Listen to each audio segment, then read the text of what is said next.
Hello, hello, hello. Welcome, welcome, welcome. Good morning, good afternoon, good evening, wherever you may be. Welcome back to my channel, my Loverlies. If you've never been here before, thank you so much for clicking on my video.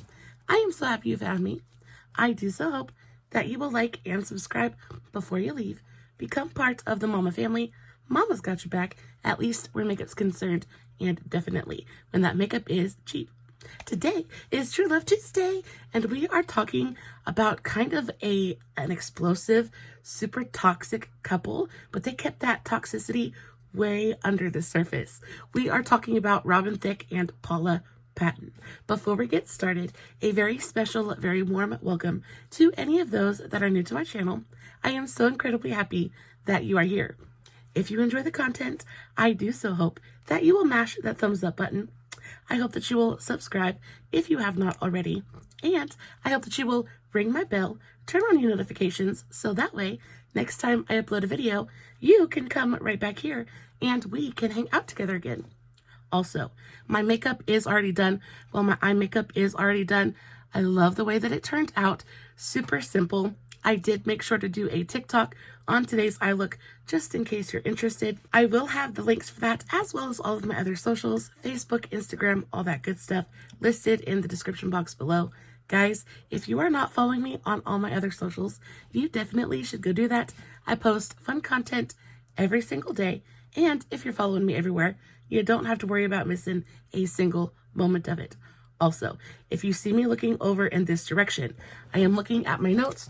We have about 8 pages of notes to get over today. We're going to be here for just a minute as usual. Guys, I hope that she will get you a big old glass of something to drink. Sit back, relax, get comfy, get cozy, and let's go ahead and dive right in. From high school sweethearts to celebrity soulmates, Robin and Paula really had the world fooled. They, for 21 years, presented this facade of the perfect Hollywood couple.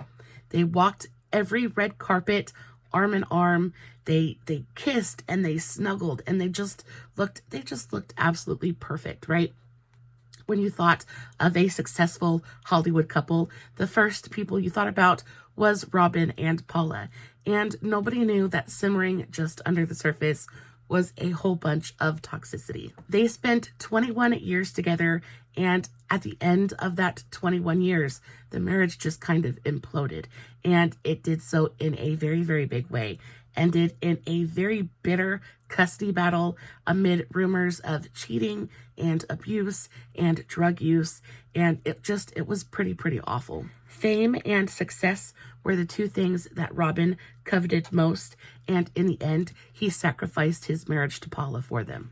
Today's video is going to center around Robin for the most part, because I feel like he's kind of the main character of today's story. Not saying that Miss Paula is any less important, but there is just a whole lot we need to unpack with Mr. Thicke. So, Thicke was born Robin Allen Thicke on March 10th, 1977. He was born in Los Angeles, California, to Father Alan Thicke, who is an actor and most memorable, most known for his role as the father on the sitcom Growing Pains. And then his mother, Gloria Loring, was a soap opera queen, and she starred pretty frequently on Days of Our Lives. Now, fun fact, just in case you didn't know, I was actually named after a character on Days of Our Lives. I used to watch that show with my mother continuously. We used to binge watch it. I remember being super little and it coming on like sand through the hourglass. These are the days of our life. I remember watching it all the time with my mom. So very fond memories there. I don't know who Gloria Loring is, but apparently she was a frequent flyer on the show. Now, his mother and his father had a pretty okay relationship until Robin was about 7. Now, Robin has an older brother named Brennan, who also followed in the family footsteps and went on to have a career in Hollywood, though he's more of a behind-the-scenes kind of guy and focuses more on voice acting than anything else. And then, of course, we know Robin. He went on to be a pretty successful musician. Now, Alan and Gloria, like I said, they had a pretty good relationship until Robin was about 7 years old, and that is when they divorced. And after the divorce, Robin's relationship with his mother became very, very strained. Now, I'm not exactly sure why. I couldn't dig up the info on that situation. However, I do know he was not close to his mother at all and spent his childhood in his father's home with his stepmother. When it came to Robin's decision to go into music, both of his parents were pretty supportive.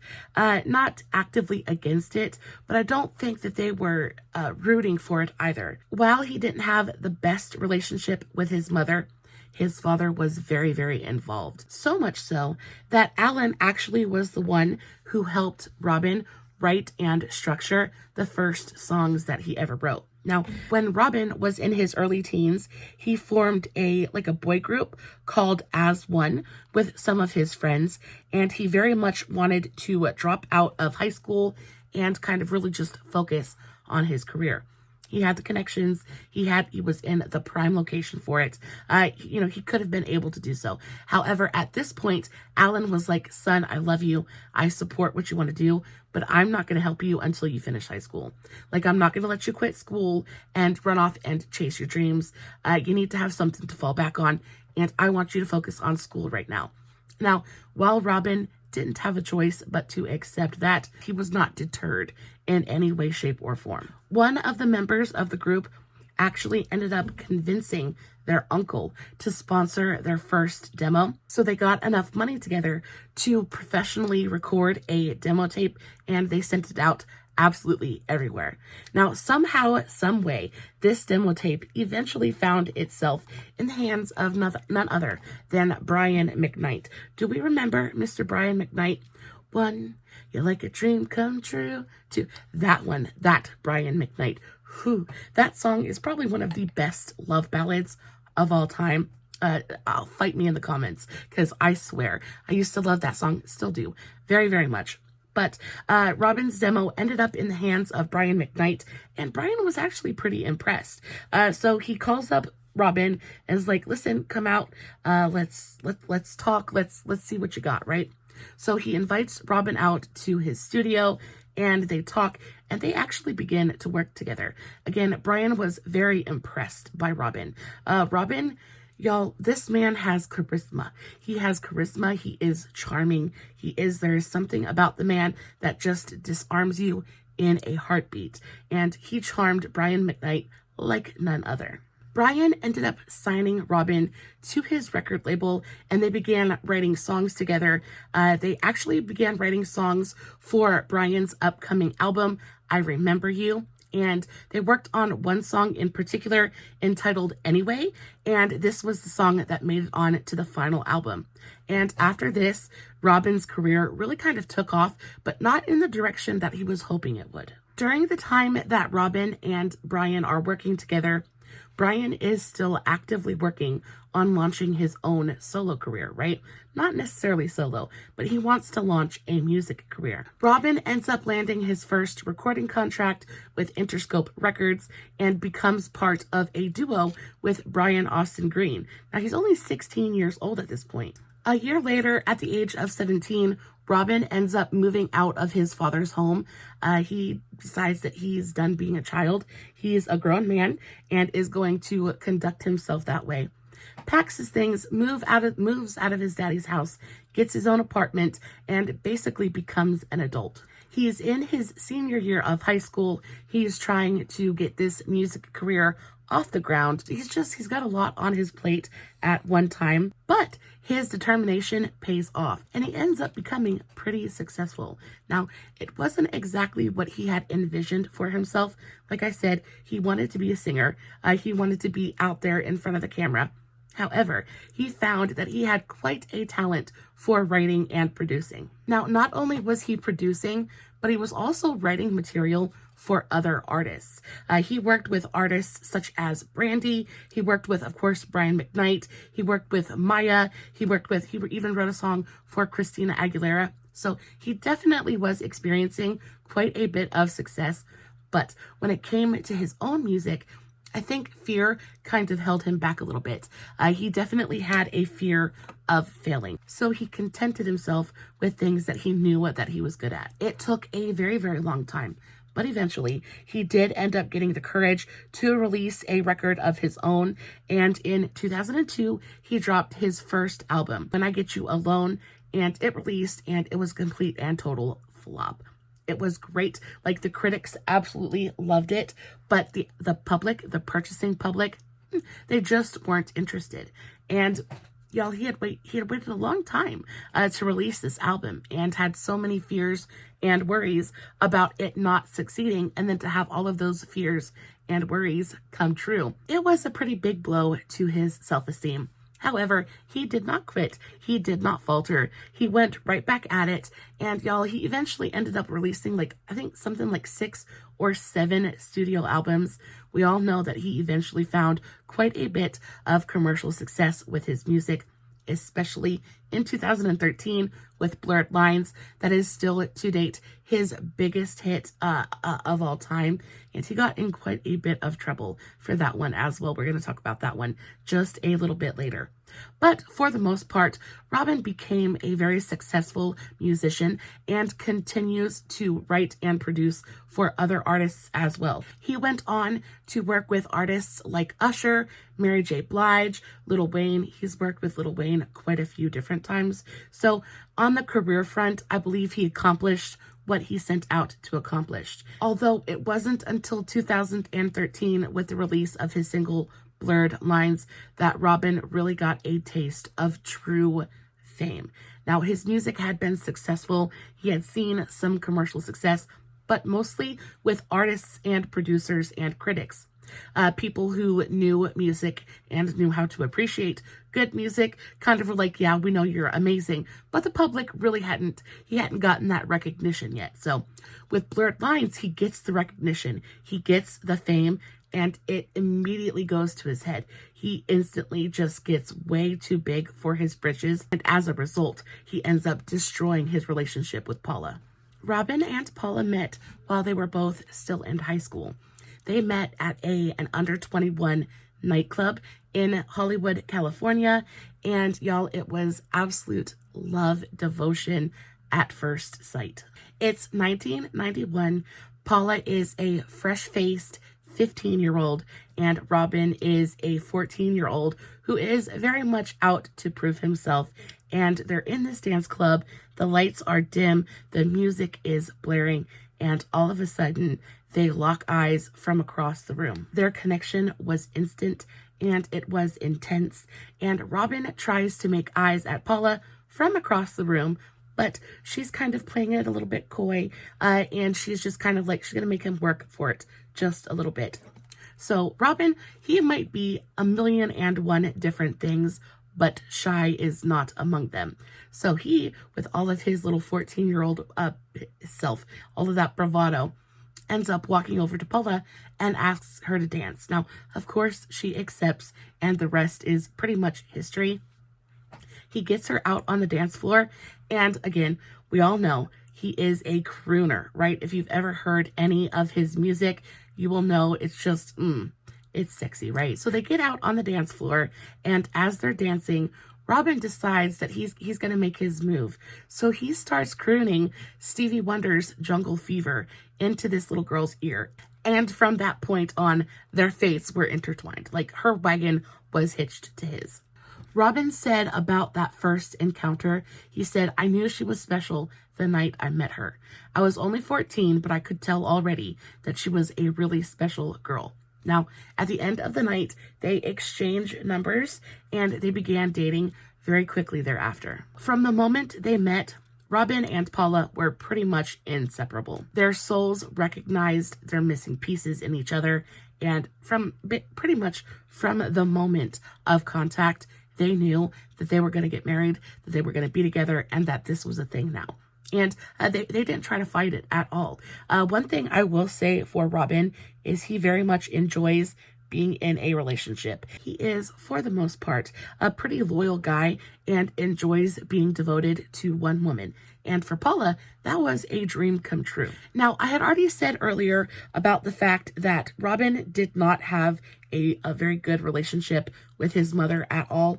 And the same could be said for Paula. However, she didn't have a relationship with her father. And they bonded over that. That became something that really tied them together. And that missing puzzle piece, they ended up becoming that for each other. They continued to date throughout the rest of high school. But at the end of their high school careers, this is where their relationship hits its first kind of like speed bump. Paula and Robin didn't go to the same high schools. They went to different high schools. And because of that, they had 2 separate proms. Now, at Paula's school, she was very much involved in student union. She was actually the president of the Black Student Union and very much involved in Black student activism, things like that. And when it came to time for prom, of course, she wants to go to prom with her boyfriend. The problem is she doesn't want people to know that she's dating a white boy. This is a pretty big problem for her. And it's a pretty big problem for Robin as well, because now he feels like her dirty little secret. Now, they were eventually able to overcome this. And while Robin did not attend Paula's prom, Paula did attend Robin's prom. After high school, Paula goes on to college and Robin goes on to put even more focus, time, and energy into his musical career. Now, for Paula, education was a very, very big deal. She was not going to skip college for any reason. And the college that she ended up choosing was UC Berkeley. It's a fantastic school. The only problem is it's pretty far away from Robin, and it puts a little bit of strain on their relationship because it puts so much distance between them. Paula only lasted about a semester at UC Berkeley before the distance got to be a little bit too much for her to handle, and she ended up transferring down to the University of Southern California. Now, this had a couple of different bonuses. Firstly, she would be a lot closer to Robin now, and secondly, she had decided to change her major. She now wanted to study film, and by transferring to the University of Southern California, she could now take advantage of all the film and arts programs offered. Now, while Paula and Robin are closer geographically, they're still spending quite a bit of time apart because she is in college. She's a college student. She's got a lot on her plate at the moment, and Robin is going hard on the career. He is devoting every spare second he has to really trying to make a name for himself. And this kind of separation breeds a little bit of anxiety. It breeds a little bit of distrust, and it kind of like keys in to the biggest problem that they have in their relationship, and that is jealousy. Paula has never been ashamed or scared to admit that she is very much a crazy, jealous girlfriend. And yeah, she demonstrated that one night to Robin, and he thought it was hilarious. So the story goes that Paula just had a feeling. She just had a gut feeling that Robin was up to some silly stuff. He was doing something that he shouldn't have been doing, and she just knew. She just knew that this man was cheating on her. So what does she do? She gets in her car and she drives from college all the way down to Robin's apartment or house, whatever it is, wherever he is residing. And she parks about a block away, and she literally army crawls on the ground through the bushes so that way she can try to catch a glimpse of this man through the window. She is bound and determined to catch this man in the act. Now, Paula is a beautiful person. She is a wonderful actress, but to spy, she is not. And if she had, when she tried, she was a really, really bad one. She was caught pretty much instantly. She had literally just gotten up to the window, and poof, Robin sees her, and he starts laughing his hiney off. Robin isn't doing anything wrong. He's sitting there talking about music, of course, with a group of guy friends. And there is Paula sitting in the bushes, staring in the window like a mad person. And he was like, I see you. Get your butt in the house. Robin was a really great sport about it, though. He didn't hold it against her. He invited her in to come hang out, chill out with the guys. And, of course, Paula had never been happier to be proven wrong. I think the biggest and possibly most important aspect of their entire relationship, though, was support. It was how supportive they were of each other and each other's goals and dreams. So you have both of these children growing up in, broken homes, missing that support at home and finding it in each other. And because of that, it forged a really, really strong bond between the two of them. And that bond and that support continued throughout most of their relationship. When Robin finally decided that he was ready to, work on his own album and release some of his own music, Paula was right there, being his biggest cheerleader, his #1 fan. Not only was she his biggest fan, but she was also his muse. 90% of Robin's music was written up about Paula or for Paula. He found so much inspiration in just who she was as a person, and it really showed through in his music. Not only that, but Paula was also his cover model. She was the cover model for his first album. She appeared in quite a few of his music videos as well. She was one of the biggest driving forces in his persona and image. She gave her opinion, and Robin really respected it, and he listened to her advice. Now, we all know that Hollywood can be a very, very harsh place. And, Robin found that out, unfortunately, the hard way with the release of his first album. When Robin released his first album in 2003, when he released his first album, A Beautiful World, it flopped. All of the worries and all of the self-doubt that he had been struggling with for years, because y'all, he had waited 7 years. He had worked on this album for 7 years before releasing it. He had started it at the age of 16 and finally released it when he was 23. So that's a very, very long time to put your heart and soul into something for it to fall flat. And of course, Robin was absolutely gutted. He was gutted. Of course, like I said, the critics, they really valued his work. The composition was great. The beats were fantastic.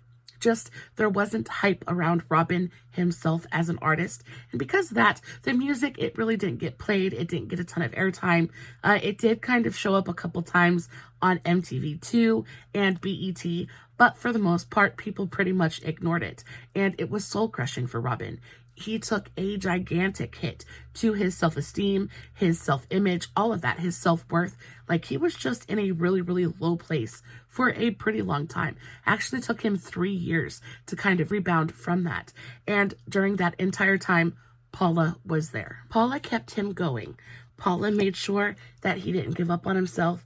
Paula made sure that he basically just didn't give up on life. During this time, he really, really struggled. And he turned to alcohol to cope.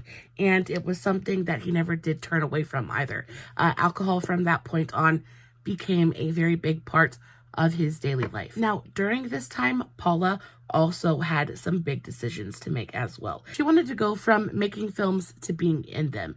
And this was a very big career shift for her because, again, there's quite a bit of uncertainty there. Am I good enough? The same kind of thing. Fortunately for Paula, she was immediately successful. In 2005, Paula got her first role in the movie Hitch with Will Smith, I believe, and subsequently she got a bunch of different roles. She was later in Deja Vu with Denzel Washington. She was in a bunch of ones. Jumping the Broom. She was in one of my personal favorites, Just Right, with Queen Latifah. Freaking love that movie. And Common. Oh, such a good looking man. Anyway, she was in Idlewild. The minute she really started being in movies and really pursued acting, it just kind of came naturally to her. And also, that was difficult for Robin to watch as well. It was difficult to watch his wife be so successful at something and then to see him just kind of floundering in his career. It was difficult, and it caused quite a bit of tension in their relationship. And I believe this is when the cracks started to form. 2005 was a very, very big year for them as a couple. as Paula is really jumping in to her new career and succeeding phenomenally. They ended up getting married. They got married in a really beautiful service, and Robin was like, I'm locking it down. They got married on June 11th, 2005. And then on top of all of that, Robin launched his second album. The evolution of Robin Thicke did much better than the first one, and he finally started to see some commercial success. Critics really enjoyed it. The public really enjoyed it. And after the second album is really when his collaborations really started to kind of kick off. Now, while it still wasn't a smash hit commercially, it really opened a lot of doors in the music industry for him. And this is when he began to do a ton of collaborations, namely with Lil Wayne. He did a collaboration with Leighton Mister as well. Fresh, she was just like right off of Gossip Girl, so she was huge at the time as well. Got quite a bit of exposure from that collaboration. So even though it's maybe not going in the direction he necessarily wants it to go, it's definitely going, and he's seeing more success than he ever had before. So life is great. Life is absolute bliss at this point. And for the next, I want to say about 4 years, life is grand. Both Robin and Paula continued to excel. Their careers became more and more successful, and life was pretty much bliss at this point. They were the picture perfect Hollywood couple. This facade became very, very important to both of them, not only as just individuals, but as as a couple for their career. It became kind of a benchmark for them. When you thought of Paula and Robin, you thought of their incredibly successful careers and their incredibly successful marriage. Now, at this point, life is bliss. There are no outward signs of trouble in paradise, so they decide to tackle the next big challenge, take the next step in life. And in January of 2010, Paula steps out on the red carpet for the Screen Actors Guild Awards, and she shows off her very, very present baby bump. In this gorgeous, stunning white gown, she is absolutely glowing and gorgeous, and she just looks like the picture of happiness. They welcomed their only child, a son named Julian Fuego, on April 6th, 2010.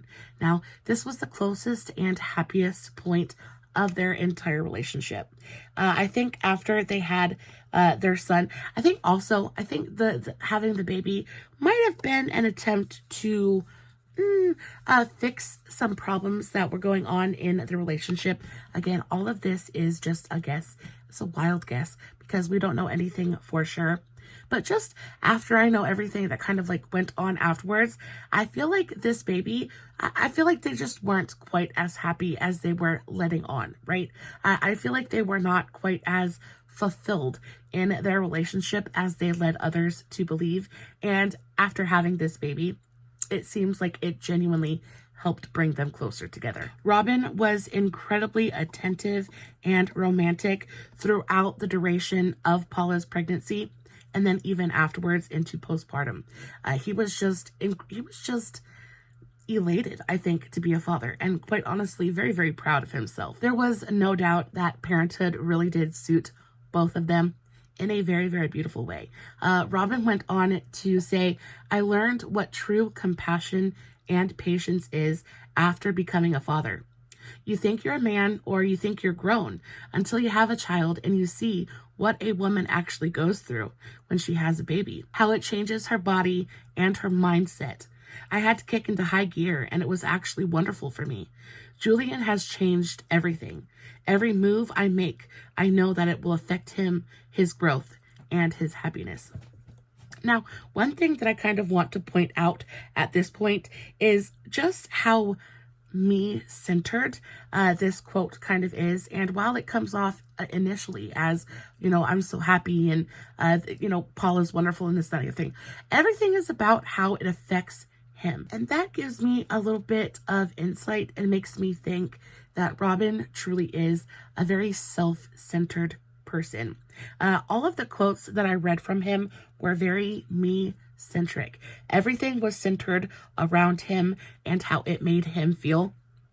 And I feel like that's got to be very, very exhausting for Paula, because she's having to sit here and she's having to be so supportive all the time, while also dealing with her husband's resentment because her career is doing better than his, and so on and so forth, right? It's got to be exhausting for her to have to battle that 24/7.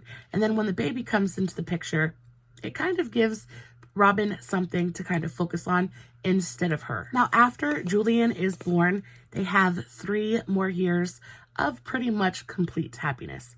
The baby has done exactly what they wanted it to do. It has brought them closer together as a couple. It's given them something to focus on. And it's kind of like it's put a temporary patch on all of their problems. However, nothing stays perfect forever. And Robin's about to get his most fervent wish granted. Like, Robin is about to be handed his dreams on a silver platter, and it's gonna lead to a whole bunch of pain, a whole lot of drama, and some really, really bad decisions on his part. Very suddenly, you have everybody supremely interested in Robin and Paula and them as a couple. They're being invited on all kinds of talk shows. It's adding work to Paula's plate. Plus, you guys know she's a mother at this point, so she's got a baby to take care of at the same time. And not to say that she can't handle it, but it puts a lot more pressure on her to perform that role of the perfect wife, the doting partner, that kind of thing, right?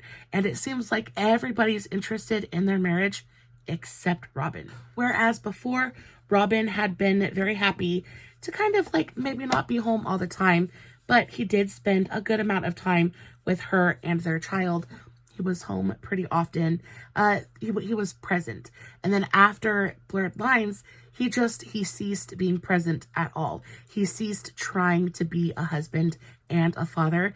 And he just kind of let himself get carried away on this newfound fame and this newfound attention. And even throughout all of this, Paula continues to be supportive. She continues to, he's worked so long and so hard for this, and who is she to kind of like be Debbie Downer, right?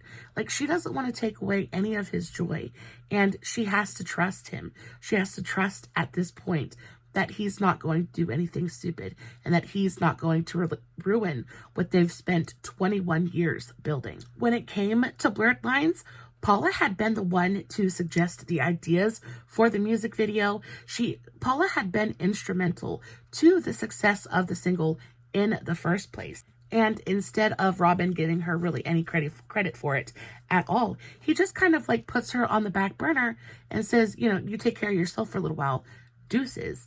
He goes out, he starts going to clubs, he starts imbibing quite a bit more. Now, alcohol is already a problem. It's been a problem for a while at this point. But now he's experimenting with other recreational fun times, and it's becoming quite a bit of a problem. Throughout the entirety of 2013, Robin did not a single interview sober.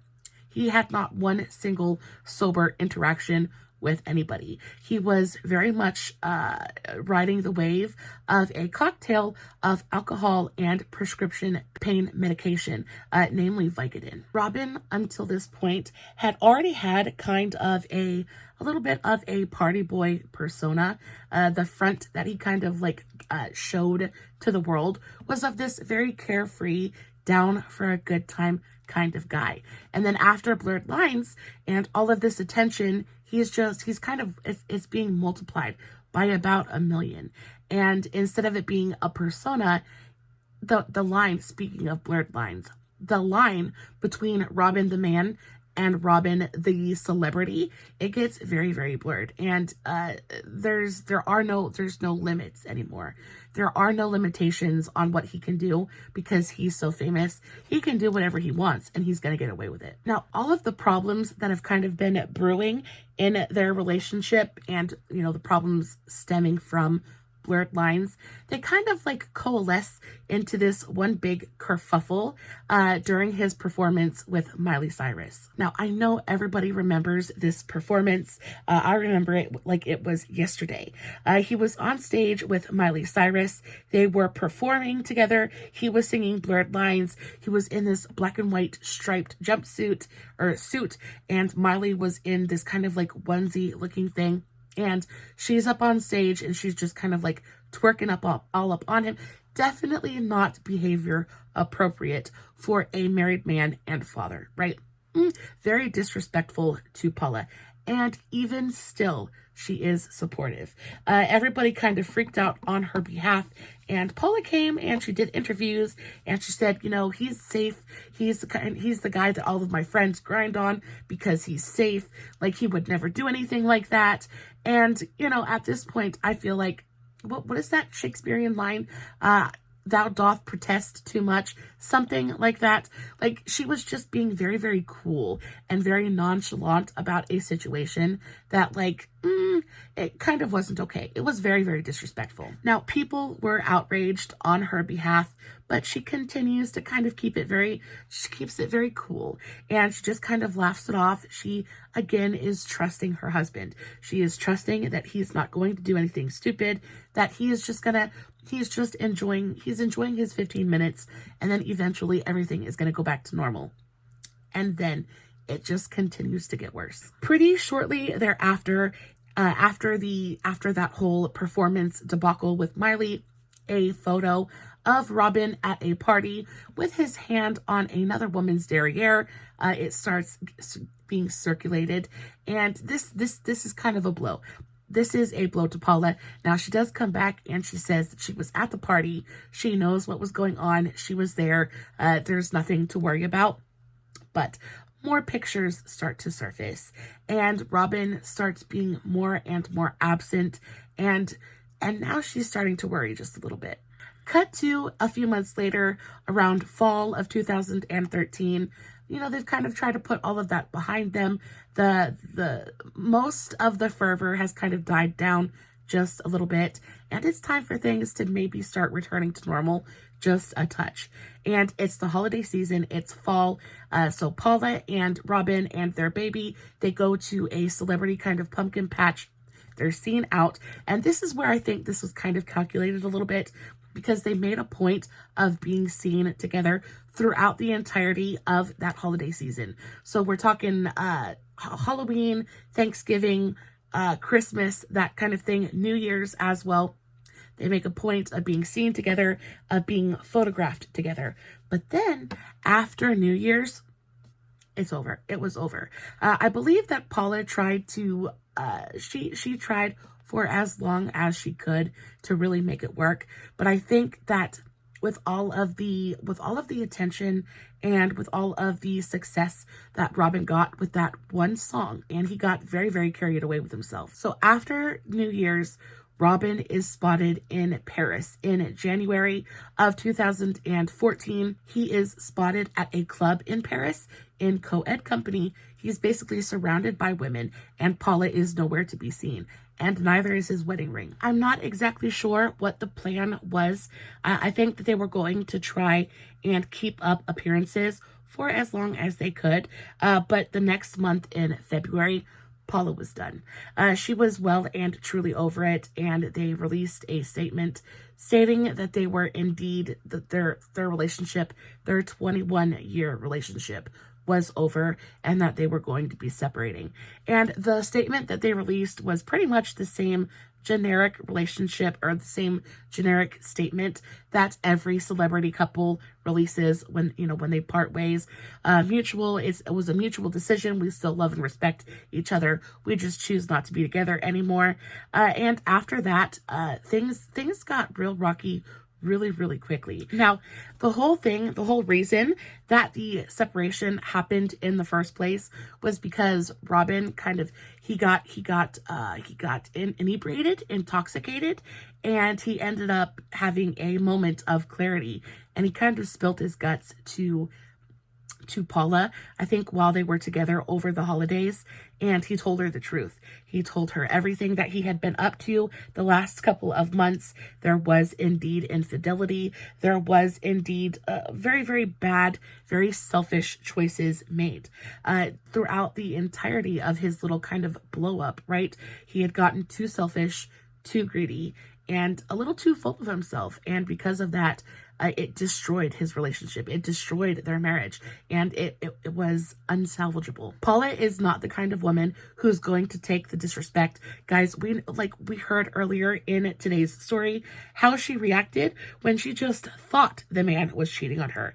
And then you have him coming to her and, and confirming the fact that he has indeed been unfaithful to her. And she's just not going to have it. She doesn't need it. She doesn't want it. She's not going to deal with it. So she packs her bag, she packs her kid, and she's deuces. She's gone. Now, of course, Robin immediately understands that he has well and truly screwed the pooch, y'all. He has mucked up just about any and everything that was good in his life, and he's torn it to shreds. And unfortunately, things are going to go from bad to worse for Mr. Thicke. Robin, of course, was in no way, shape, or form prepared to reap what he had sowed. So he immediately just breaks down. He breaks down. He goes from a 34-year-old man back into that 14-year-old little boy, and instantly is just like, he begins to pout. And he pouts and he tries to figure out how to win her back, right? Because Paula is basically all this man has known. They've been together since he was 14. Paula has basically been his entire life, and he loves this woman. He loves this woman. He just didn't think that she would actually walk away. So when she did, he was thunderstruck. Like, he just had no idea how to handle that.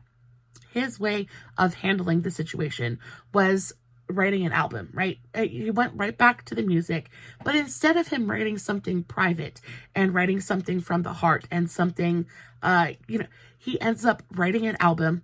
He records it, he releases it, has people pay money for it. Nobody pays money for it because it's freaking awful.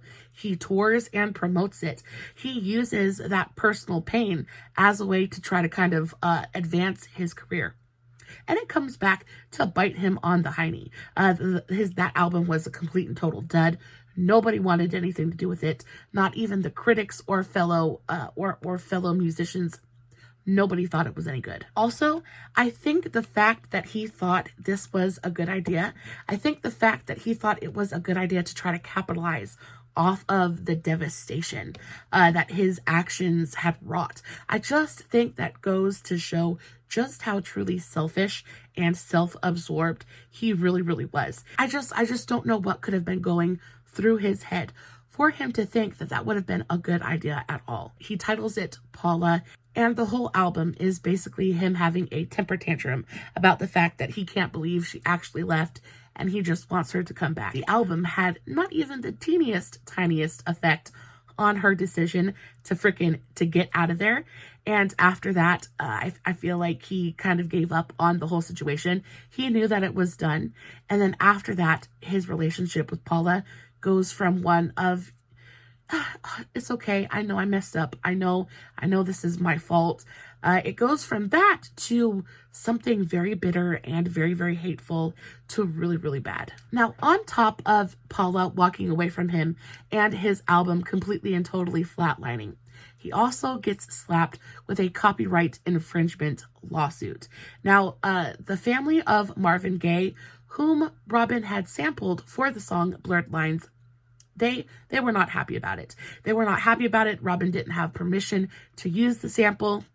I'm not sure how all of that works, but I know that he was slapped with a very, very big lawsuit for lots and lots of money, and it just wasn't a good time for Mr. Thicke at all. Paula filed for divorce in October of 2014. It was finalized in March of 2015. And as for the lawsuit against Robin for sampling Marvin Gaye's song, the judge awarded the Marvin Gaye estate $5 million on top of 50% of the royalties from the song going forward. A very, very big loss for Mr. Robin. Now, as for life after the divorce, things between Robin and Paula got very, very testy very, very quickly. They were okay and on all right terms for a couple of years, but I think all of that changed when Robin started his relationship with his now girlfriend, April Leary. So Robin met April in 2014, and they very quickly began a relationship after they met. Now, the ink on the divorce decree wasn't even dry yet, and he's dating another woman. So obviously, he wasn't that torn up about it. Now, on top of that, April was only 18 years old. There is a 17-year age gap between Robin and April. That is huge. She was literally barely legal when they first started dating, and I can 100% see how that would PO Paula off instantly. So after that happened, Paula, she was out for blood. She went to court. She tried to get full custody, accused Robin of all kinds of really terrible things. Now, the thing about it is, though, is Robin wasn't really able to dispute any of that. He did eventually end up still getting some visitation with his child, but for the most part, Julian lives with Paula, doesn't really have a ton to do with Robin. And that whole relationship between Paula and Robin is non-existent. They pretty much hate each other now. You know how they say there's a thin line between love and hate? I think Paula just got really, really mad that Robin moved on so quickly after her. And as for Paula, she stayed single for a very long time after the divorce. She focused on her son, she focused on her career, and really just focused on fixing herself, getting to know herself, because again, she had been with Robin for her entire adult life. She had no idea who she was outside of her relationship with him. So she took the time, she did the work, and she got to know herself. Now, just about, I want to say a little over a year ago, she finally came out and said that she was in a relationship. She finally found someone that was worth her time. She is currently in a relationship with TV sports host Prakash Amritraj. I am not exactly sure how to say his name, but y'all, he's a handsome thing. Ooh, very, very good looking. They look so freaking cute together. Beautiful couple, but also they just look like they have a ton in common. They're on each other's Instagram all the time. They post a ton of like workout videos, things like that. Very, very attractive man. And it seems like he really appreciates her and treats her well. Now, as for Robin and April, they went on to have 3 children together. I think in 2018, they had their first little girl named Mia, and then they also got engaged on Christmas Eve of that same year. After that, they had another little girl named Lola Elaine, and then their last child is a son named Luca Patrick. Now, they're scheduled to get married at some point this year. I'm not exactly sure. Haven't heard anything about a set date or anything like that, but they are still together and still going strong. And just so you know, Robin is 46 and she is 29. That is a giant age gap. I think it's a little gross. I think it's a little gross. I try not to be super judgy when I do these videos, but I can't get behind that. 17 years. She was 18, bud. Like, let me know what you think about that in the comments below. Guys, that is it for this week's True Love Tuesday. What do you think? This is today's finished look. What do we think? Do we like it? Do we love it? Let me know in the comments below. As always, no filters, no fancy lighting. It is just me sitting in front of my camera telling you guys an epic love story. Hoping you guys are enjoying what I'm doing. If you did enjoy today's video, don't forget to give it a big old thumbs up before you leave. I love you so, so very much. And until next time, stay safe, take care of yourselves, and remember, you're important.